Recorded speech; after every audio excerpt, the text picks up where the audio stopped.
Good morning. Oh shit. Uh, Good morning, and welcome everybody to the Healthy Self Podcast. This is your host of the day, Cade Archibald, and I am really excited to be here with everyone this morning. It is a beautiful morning in St. George, Utah, and with me today, as the norm, we got the founder of Go Wellness and East West Health. Uh, Bad a practitioner, an acupuncturist, functional medicine provider, and peptide expert, Regan Archibald. Regan, how's it going? Oh, great. Midway, Beautiful morning. beautiful morning in Midway, Utah. Oh, Awesome. yeah. Well, sweet. Well, we had a fantastic Health Accelerator challenge last night. And that was so if you are not a part of that, make sure you dive into that. You go to Acu East West /hack. That's HAC, stands for Health Accelerator Community or Challenge or Course. Whatever direction we're going, that's what that C stands for. So we have a big challenge this week. Really exciting. So we just finished up our 6-week brain accelerator course. And so everyone is like genius. It's crazy how much smarter everyone is since that 6-week course. I don't know about you, Reagan, but I just feel way more intelligent after that No last six question. weeks. No My question about IQ it. probably went accelerated like 200%. It wasn't very high to start with though, so at one point it really it goes that percentage really can be manipulated.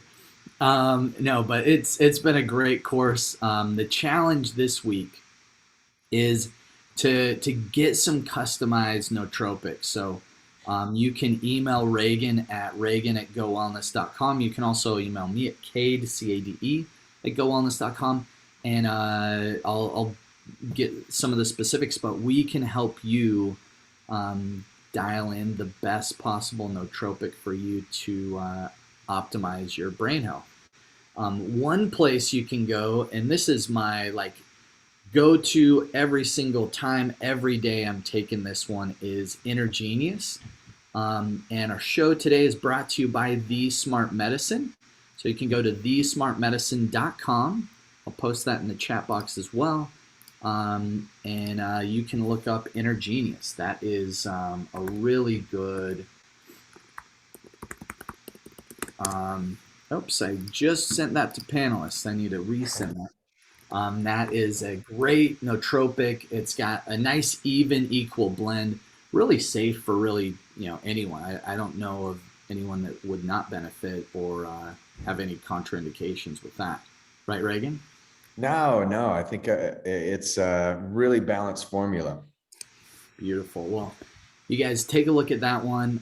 It's called Intergenius, and so that's another that's a nootropic that you can take a look at and grab right off the website. So let's dive into today's topic. We got a really cool topic today. Going to be diving into some peptides, talking about COVID long haulers and just like recovering from viruses and sicknesses in general. There's some really helpful peptides, and so I think today's show really intriguing. I know this is a topic of conversation as well as interest across the board. So let's dive in, Reagan.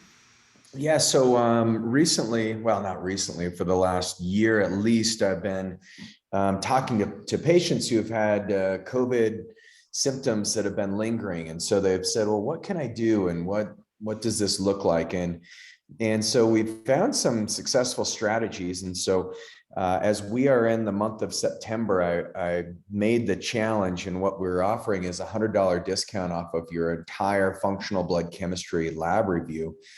And so today I'm going to show you why it's so needed now more than ever, is to keep your immune system very intelligent, whether you've been vaccinated or not. It's really critical to start looking at all the components of your body and not depend on a singular therapy to transform your health. And so I'll be covering several different topics today. It will get a little bit nerdy. If we have time, there's three brand new peptides that I'll be introducing. One that I haven't talked about much, but one is the ABP7. The other one's the Thymulin and Thymulin zinc. Zinc is what activates Thymulin, so I'll be sharing some studies on that. And then if we have some time, we'll jump into the ARA290 and maybe even some tesamorelin. So we've got a lot to cover today. But before we jump in, how many of you have any of these symptoms? And I'll go through these. I can actually, I'll share some slides that I've been preparing. I woke up early. I usually wake up early on Wednesday morning. And whoops, that's not what I want to share. Wednesday mornings and Thursday mornings to make sure my content's all ready. So let's talk about some of these long haul symptoms. So fatigue. How many of you have fatigue, shortness of breath, joint pain, chest pain, cough, loss of smell, Sicca syndrome, runny nose, red eyes, loss of taste? I mean, these are all really critical things that can show up if you've had some type of viral infection, whether it's COVID or otherwise. Headaches is a big one that I see. And sputum production, so a lot of saliva, lack of appetite, sore throat, vertigo, muscle pain, diarrhea. These are some of the main symptoms that can show up, with the long haul symptoms. Interestingly enough, these are also very similar if you have chronic Epstein-Barr virus, if you have cytomegalomy, if you have Lyme disease. So all these things are very important to start looking at. But yeah, so how many of you have some of these symptoms? Because this is going to be a really critical show for you today as we dive into this. Cade, loss of smell. Some days you probably want that a little more than others. Oh yeah. All right. So luckily I'm out of the diaper changing phase. Olive's potty trained now. Oh, she's 100%. That's right. She has her little toilet in your living room. It's awesome. She'll just drop her drawers, go right there, put them back on, start cruising around. Yeah. How would that be? It's nice. She can still be playing with her toys and just get business done and get back to it. Just go for it. Yeah, it's awesome. We had a podcast guest on Go Wellness Radio a while ago, and he said, if it takes you longer to poop than it does your dog, you got problems. And so I was like, that's interesting. That's kind of like Olive. She's a fast pooper. No scrolling the internet for her. All right. So what is immunity? How do we get immune intelligence? Well, one of the things you got to look at is we have this thymus gland in our chest, and the thymus gland is what activates the nice lymphocytes. And lymphocytes are T cells that help regulate the immune response in our bodies, and they're actually really powerful for the success and health of your immune system. But when we're in the womb, that's when our thymus gland is the biggest. And as we're kids, we have a very enlarged thymus gland. So our immune system is just gaining lots of intelligence. And the healthier your immune system is, the longer you're going to live. So this is kind of an interesting thing, because the thymus gland, as we age, it starts to shrink and it involutes. And as it involutes, our bodies lose a lot of this intelligence, this immune intelligence. And that's one of the things that we see is we're living longer, as we're seeing more autoimmune disease, neurodegeneration, because of the loss of intelligence in our immune system. And frankly, some of the treatments that we're deploying, especially the vaccine schedule for kids these days, my concern is that over time, we're going to completely create chaos in the immune system when, I think by the age of 18, if you're on the regular cycle that the pediatrician's recommending, your kids are going to, by the time they're adults, you're going to have about 72 different vaccines. And now with COVID, who knows how many boosters that will be recommended by Pfizer and Moderna.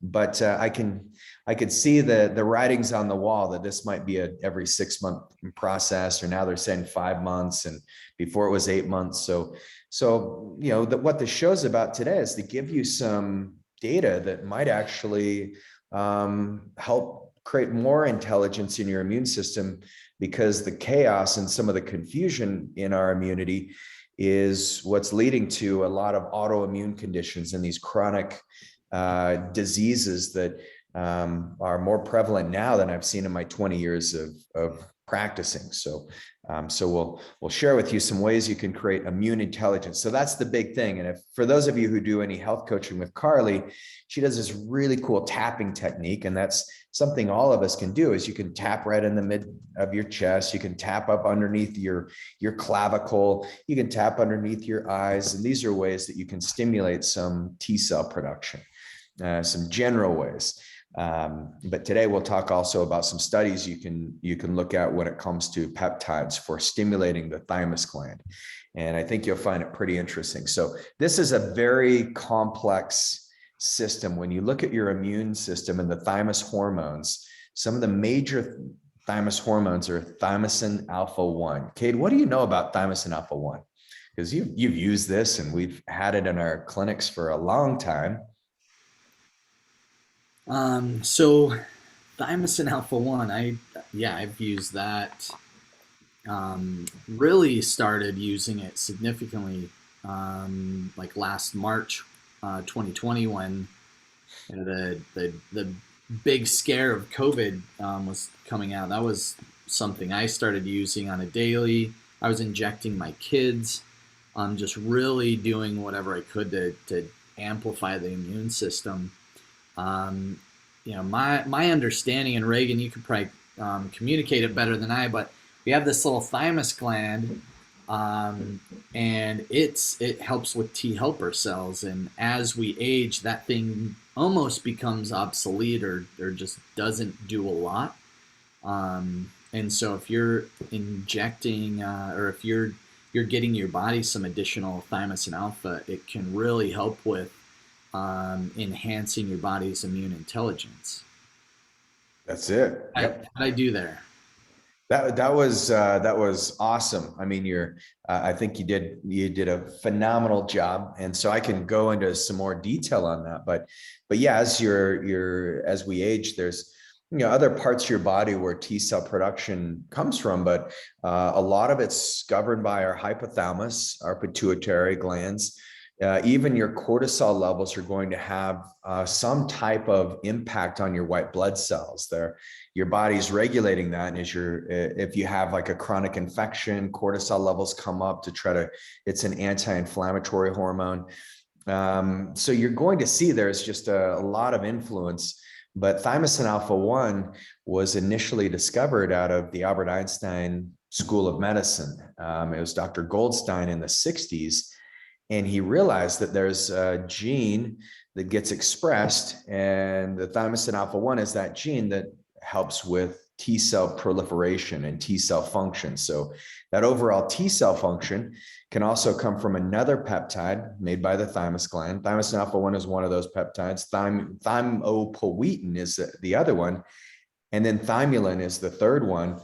I mean, all of these three major peptides are responsible for turning on the gene for T cell function and proliferation, which leads to the integrity of the immune system and antibody production. So if you think about antibody production, one of the things that we're trying to do in our bodies so that we have more resiliency is create a little more awareness of these spike proteins and some of these viral infections that are coming in. And so just by the nature of having a lot of thymosin alpha 1 like kids do, what we're seeing is kids are 99.99% immune to this thing, and they may get infected, but the sickness is usually pretty mild unless they have some comorbidities. And yes, there's always variants, and you can find those on the media, on the news. But in large part, if you look at the studies, kids are actually pretty robust because of, I believe in large part because of their thymus gland being, a little more active and more intelligent for the most part. And so this is a really critical thing. If we look at these hormones, these thymus hormones, not only do they help you with creating better cytokine function and cytokine stability, they can help balance the IL-1, IL-6, and tumor necrosis factor alpha, which can be the result of a cytokine storm. When those cytokines get out of control, then your body goes into this kind of fit, and it's like, where is the viral infection? Where is the pathogen? And then that's when we go into this respiratory failure. So just by having thymosin alpha 1 and thymulin and thymopoietin active in your body, one of the cool things that happens is you have this intelligent feature where it's almost like your immune system is operating on a whole nother level, and your body's able to recognize threats, create antibodies before you have the cytokine storm. So in a lot of cases, you can be asymptomatic, which we've heard about a lot, especially with COVID, is asymptomatic individuals are spreading this disease. Well, it's very difficult for your body to, if you've already got the antibodies built up and you're asymptomatic, it's going to be pretty darn hard. You're just going to have a small window of time where you can actually spread the disease. And I think it's been overhyped in the media, and they're kind of departing from biology in general. But yes, you have a couple hours of window, but it's really the symptomatic people who will spread any type of disease. So this is probably one of the best things that's happened with COVID, is we've been able to have a good excuse. If you're sick, stay home. And it doesn't matter if you have COVID or something else. Maybe you should let your body rest and get some better intelligence in your thymus gland. So that's kind of some science there. So here's the major thymic hormones and peptides. This is all of them combined. And it's pretty interesting because primarily we've used thymosin alpha 1 and we use thymosin beta 4. Thymosin beta 4 is the thymus peptide that's right there activated when your body gets injured. So it's a regenerative peptide that actually can help the body start signaling the production of stem cells. So thymosin beta 4 triggers pericytes, which are these little cells that are attached to your blood vessels. Pericytes peel off and become mesenchymal stem cells and go right to the area to heal. So very important for healing connective tissue, especially we've had patients who've had heart attacks and strokes, and we've seen thymosin beta 4 just regain a lot of their cardiovascular function and brain function. So you've got thymosin beta 4, thymosin alpha 1, APB7, which is what we're going to be talking about today, which is a really exciting new peptide that they've now been able to sequence. You've got the thymic humoral factor Y2, thymostimulin, which we talked about, thymopoietin and thymopentin, and then thymulin. So these are some of your major thymic hormones and peptides. So Cade, is everyone asleep now because of all these nerdy terms? Or You pause for a minute. started to put me to sleep, but you woke me back up now. No, I think this is fascinating because I think it's really important for everybody to understand how their immune system functions. What are some things that we can do to really enhance that? And I think these are all really good tools. So if you're falling asleep, wake up, because this could save your life. And this will be, somewhat controversial, but if you look at the antibody tests for, there are certain countries who are now saying, well, if you show us proof of, that you've got elevated antibodies, then we're going to say, okay, maybe you've got some immunity. And there's just some weird things that we're doing when it comes to, testing the immune system these days that doesn't make a lot of sense, because what a lot of the mainstream studies show is that you have antibodies that are elevated for about 6 months, and then they assume because the antibodies drop, that now you can get COVID again, and you're really at risk for it. Well, here's a couple of problems with that assumption. The first problem with that assumption is assuming that elevated antibodies are the only way you can have this immune reaction. But if you had elevated antibodies for every single thing you've been exposed to, I mean, you're exposed to over 1,000 different influenza viruses every day. And if you had elevated antibodies for that, and then you have elevated antibodies for COVID and elevated antibodies for, pollens and grasses or foods, I mean, our bodies would just be in this cytokine storm all the time. And so what happens is our bodies have an elevated attack. It's no different than what happened, 9/11, right? Our military went into high alert. We were on orange for a long time. And then once we're able to get things secure, then we kind of calm back down. And that's what our immune system does. So just because you take an antibody test and that antibody test shows that you don't have any antibodies present, it does not mean that you have not had the infection and that you're not immune to it. So does that make sense, Cade? Did I explain it well enough? So I think that's a big thing that's going on right now. That's number one problem. Absolutely. Number two problem that we've done is we have vaccinated so many people, and we're using a gene therapy. In this month, in September of 2021, the CDC did change their overall definition, so that gene therapy is part of that vaccine definition. So it is technically a vaccine now, according to the new definition. But before, we're calling it gene therapy because it's primarily what it is, and I think it could be a breakthrough treatment. But the problem is, most viruses, when they mutate and they become less pathogenic. So the COVID virus is very infectious, meaning it's easy to catch, it can spread quickly, but it's not as pathogenic to, the majority of people are fairly healthy. Obviously, we have our high risk category, and those are the people we did our best to protect, in 2020, now 2021, and that's really important. But what we've got to realize too is just because something's super infectious does not mean it's going to be pathogenic. And do you get the difference, Cade, between infectious and pathogenic?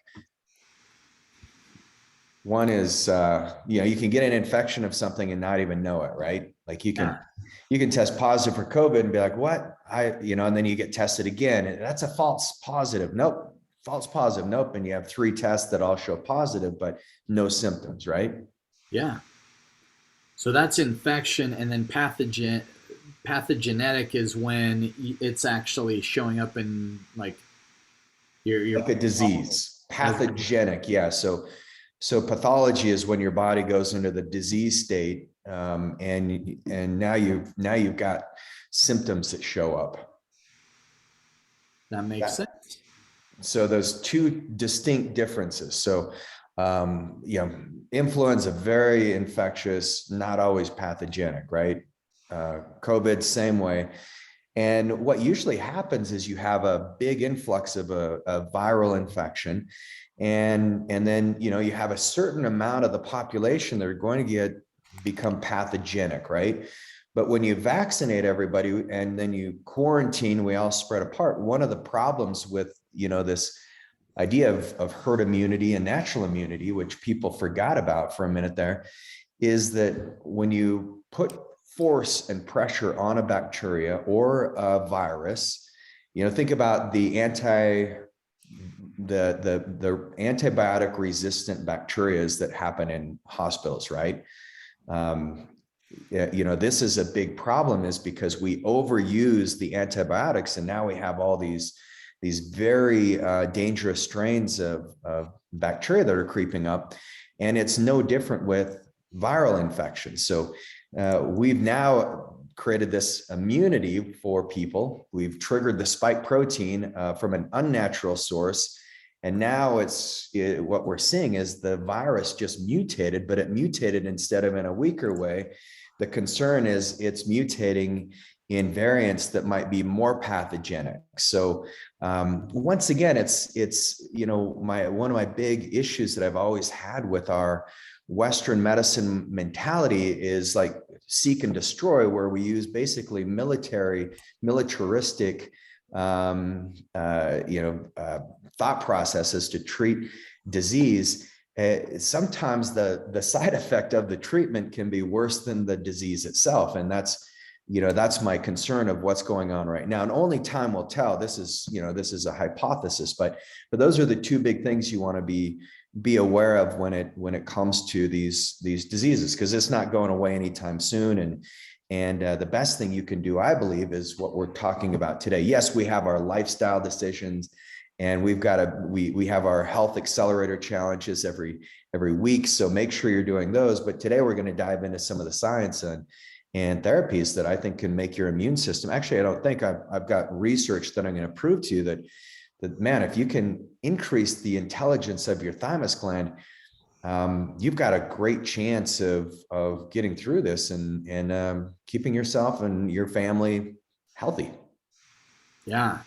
When we had a comment come in from someone saying, "I wish I had known this before I was vaccinated," and I think this is really, I guess it's frustrating to watch the media just shove one singular option down everyone's throat, and then the government to come in and try to mandate something that I think it's completely unconstitutional. It's frustrating because there's other options out there that can keep you safe and keep others safe, as well as there's yeah, it's really, just getting educated is a big thing around this that I think the mainstream media is not allowing to happen very freely. Yeah. Yeah. And even the studies out of Israel, it's the second most heavily vaccinated country. And what we're seeing is we advised every citizen, whether you've had COVID or not, to get vaccinated. Even patients who had COVID within 2 weeks were getting vaccinated, which I was like, this is ridiculous. And what they found is that the unvaccinated population who have had COVID are 13 times more resistant to the Delta variant. Like you have 13 times greater, like I don't know what the math is. That's like what, 13,000% more immunity to the variant than 1,300, yeah. 1,300 than somebody who doesn't have it. I mean, it's just ridiculous. And so, but the thing about it is we're all trying to be really good humans, and we want to do what's right. We want to protect others. And so I'm just here, sharing you some information. I study this every single day. And so I think it's really important that we start making a little more rational decisions, but doing nothing is the worst thing you can do right now, because this is it's a new virus. Now we got variants coming out. And so that's why I wanted to talk about some brand new peptides that have recently come available right now. So we'll be talking about those today. So if this can stay on YouTube for very long, for those of you who are watching on YouTube, It doesn't get shut down very quick. Hopefully it'll stay out there. Yeah, and I think that's yeah, really critical.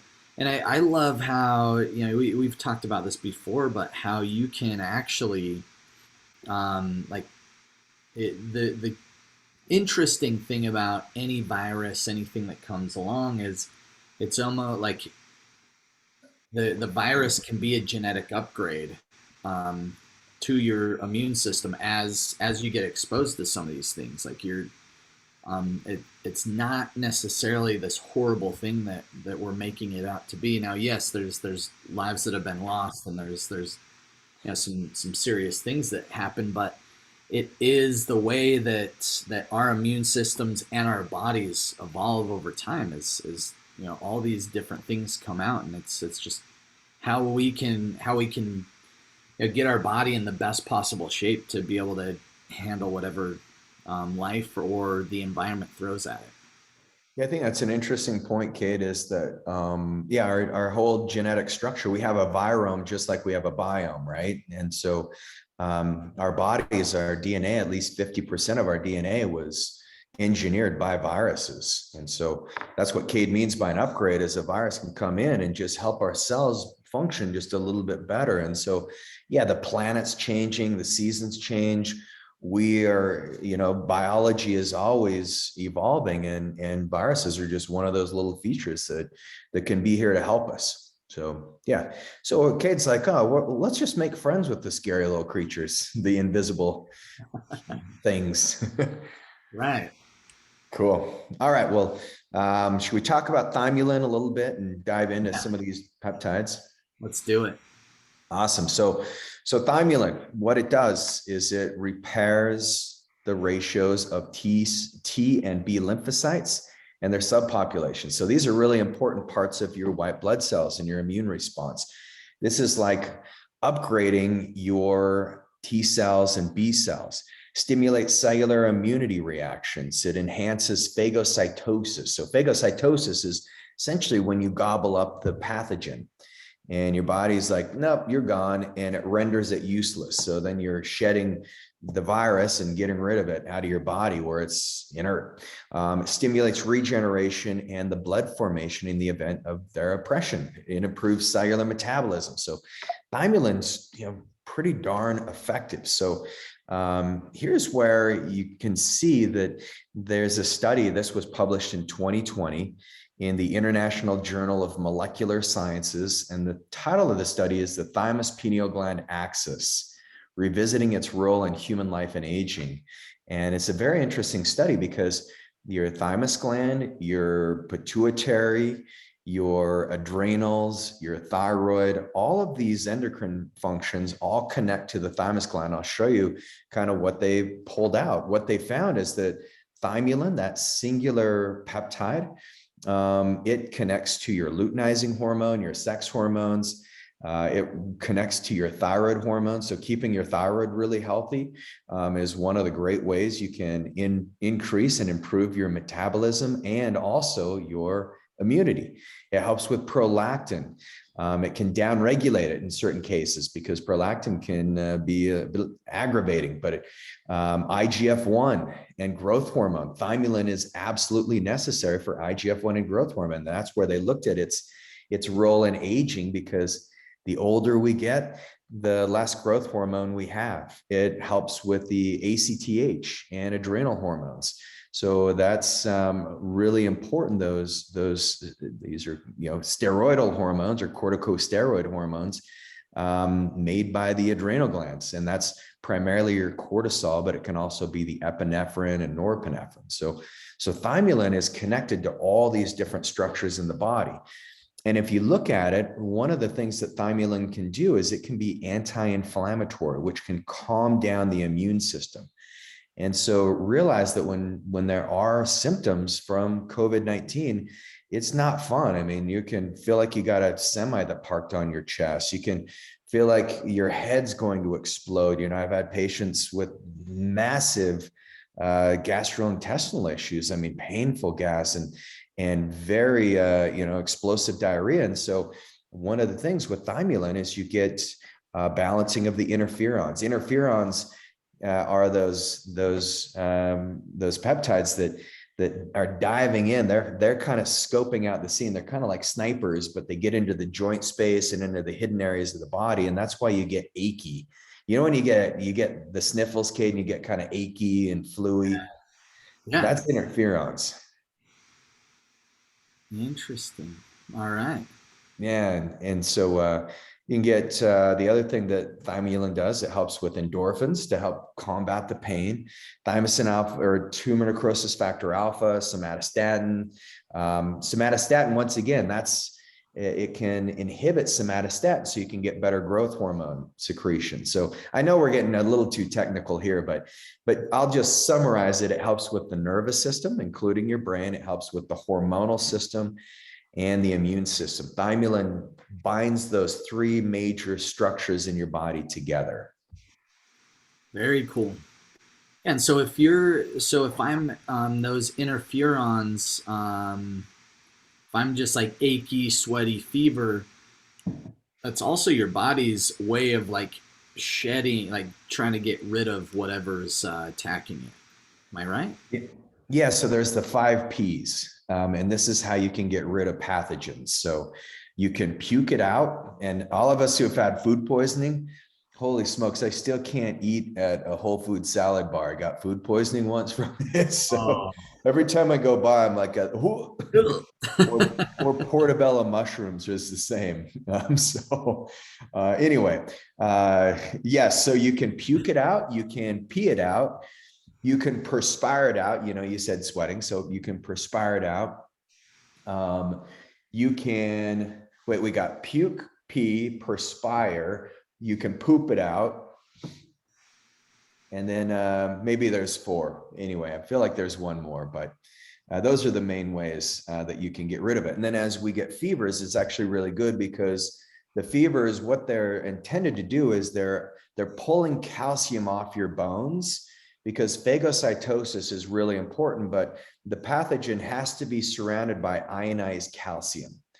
And so it's interesting because fevers are essentially like saying, hey, sorry, bones, we need some calcium. So we're releasing calcium from our bone. The calcium are like the military that goes surround the robber, and then the big FBI or whatever comes in and eats it up. That's like the judge, eats it up. Yeah. And that's phagocytosis. So it's an interesting process, right? When you kind of look at it, our Yeah. bodies are very intelligent, and they know, if we give it more intelligence versus dumbing it down and forcing it in down a certain pathway, which is what we do with a lot of our antibiotics. It's like warfare on the body, or chemotherapy is like chemical warfare. Vaccines in a large part are forcing our immune system down a certain pathway. And then we end up having these chronic diseases and nobody knows why. It's like, well, it's like William Osler. He's the medical director at Yale University, their medical program. He says, in medicine, you have to recover twice, once from the disease and once from the cure. Chinese medicine, natural medicine, we don't want you to recover twice, just once from the disease. That's it.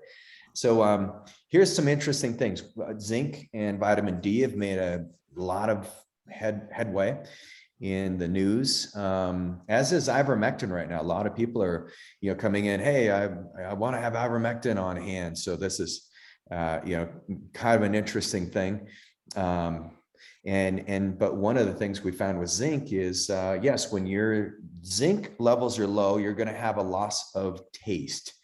And we used to do a zinc taste test in the office. I'd have this old bottle of liquid zinc, and patients would come in and I'd look at your fingernails. Do they have white spots? And you guys have all done this, or are they brittle? And then you can do a zinc test. And if you didn't taste anything, we knew you were depleted in zinc. And so taste and smell typically go together. But in this study, they found that the serum thymulin in human zinc deficiency, they found that the activity of thymulin, which we've been talking about, is dependent on the presence of zinc in the molecule. So you need zinc there. And so they realized that zinc is critical for these T cell functions. Zinc is also critical for thyroid function, for avoiding leaky gut, which is interesting because lipopolysaccharides will increase as your zinc levels are lower. That's one of the reasons you get fungal infection and white spots on your fingernails. So there's all these cool connections, but you want to make sure your zinc levels are good. So look at your labs, and your alkaline phosphatase is the #1 marker you want to look at for zinc levels. All right, so here's some things with COVID long haul. One of the things they found is that lipopolysaccharides, or these gram-negative bacteria from leaky gut, is part of the big problem. So healing leaky gut, it goes back to the digestive system, where the majority of our immunity comes from, is your digestive tract.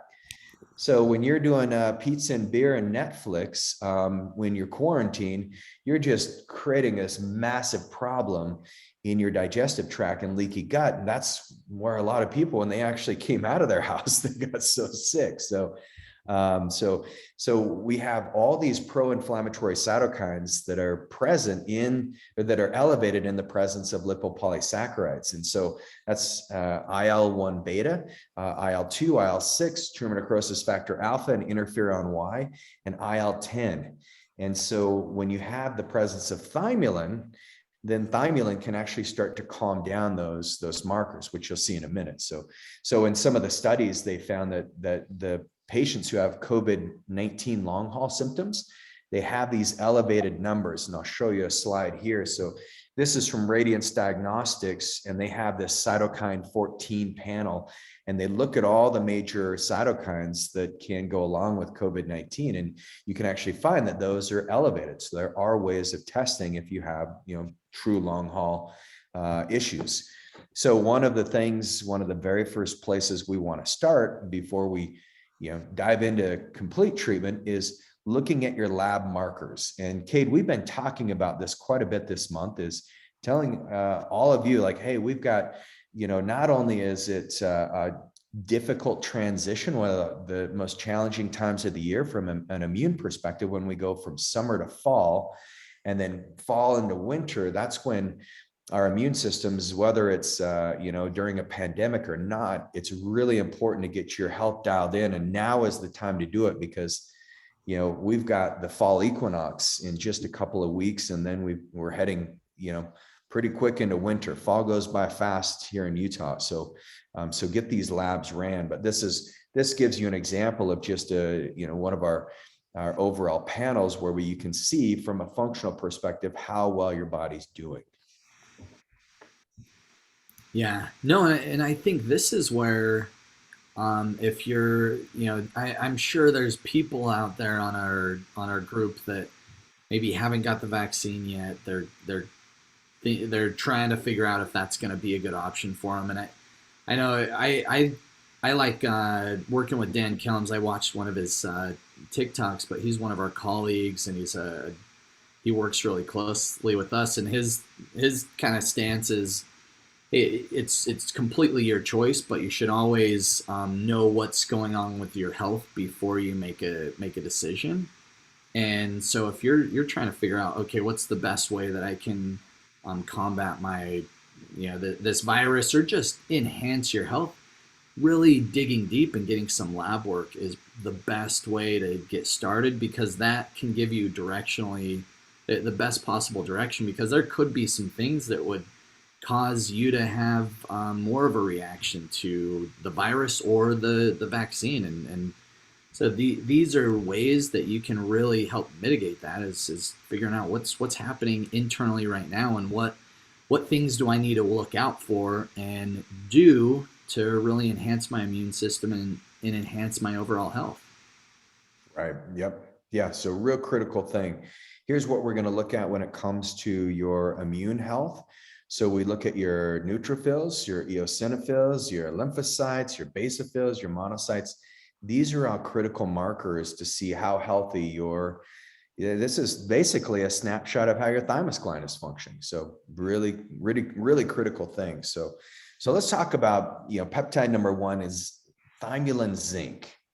Now, once again, remember, zinc is what activates the thymulin. So it's really important. You have all these minerals and nutrients in your body. A lot of us forget how our body is so connected.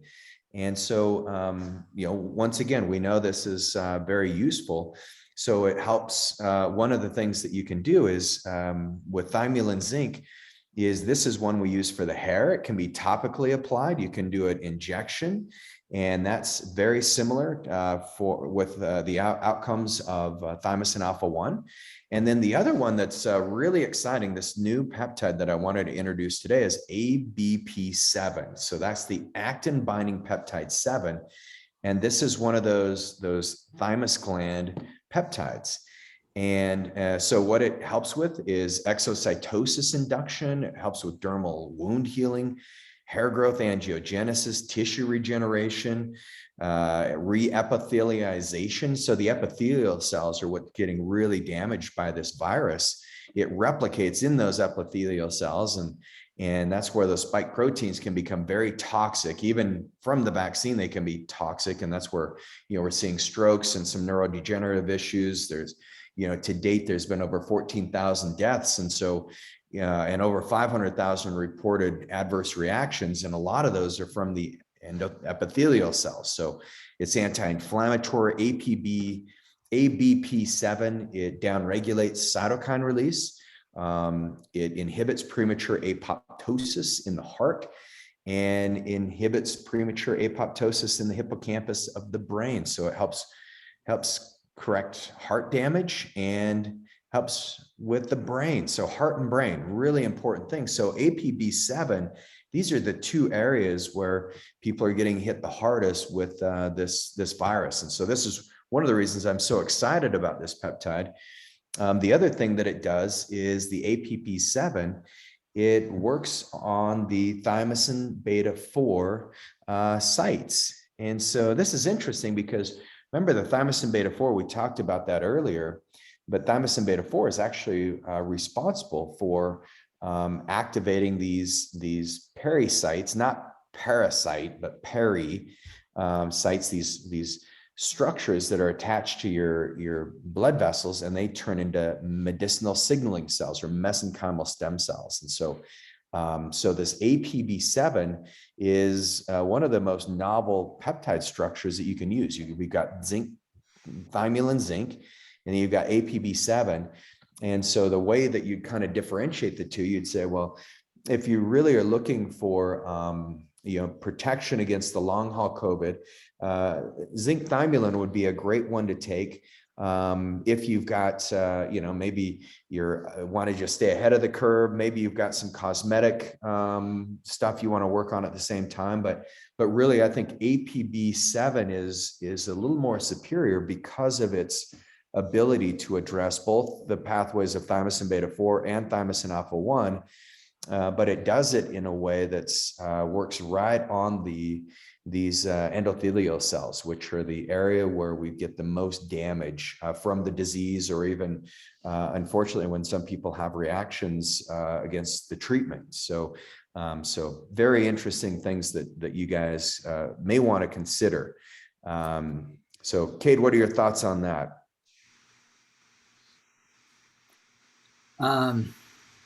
Yeah, I just think there's great. I don't have any specific thoughts other than just reiterating my first initial point is, look, I think best place to start, look at your blood work and what's happening internally with your own body. The nice thing with thymosin alpha and some of these peptides is, you really, is there any contraindications? Is there any reasons why someone wouldn't want to take these?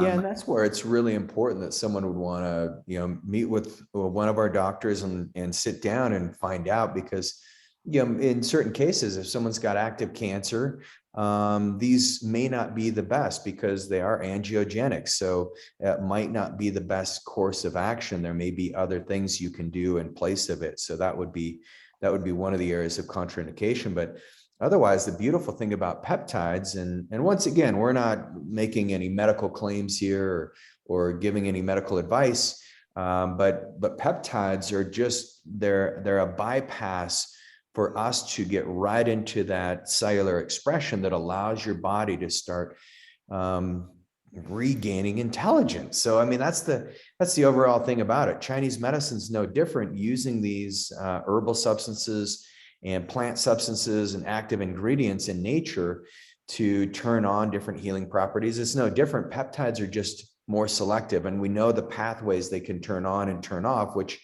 makes it a little more strategic, and it's a little better of an outcome. So these peptides can be very key. The other one I wanted to cover is KPV. And so KPV is another one that's over the counter, very well tolerated.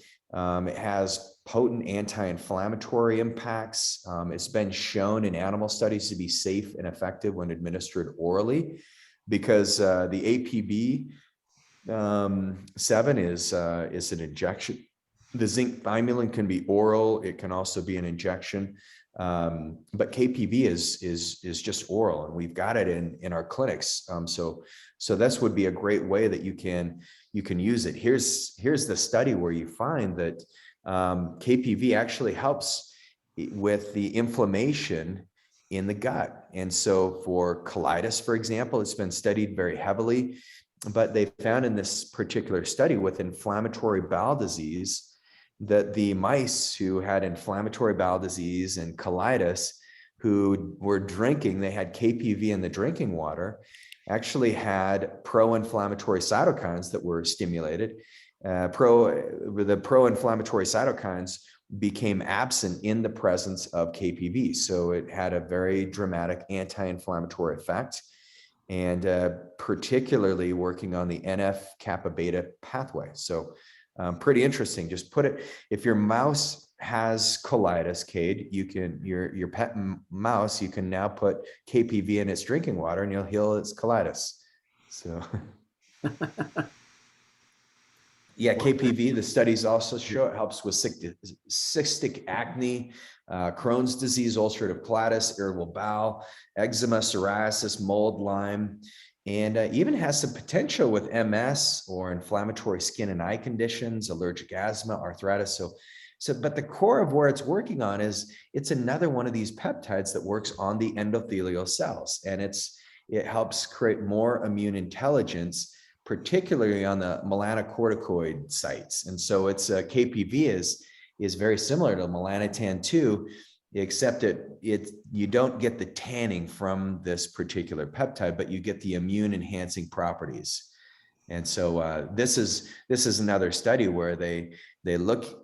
This was published in 2008, and they found that it, once again, it reduces intestinal inflammation. So there's been multiple studies that show KPV, which is a naturally occurring tripeptide, with oral administration.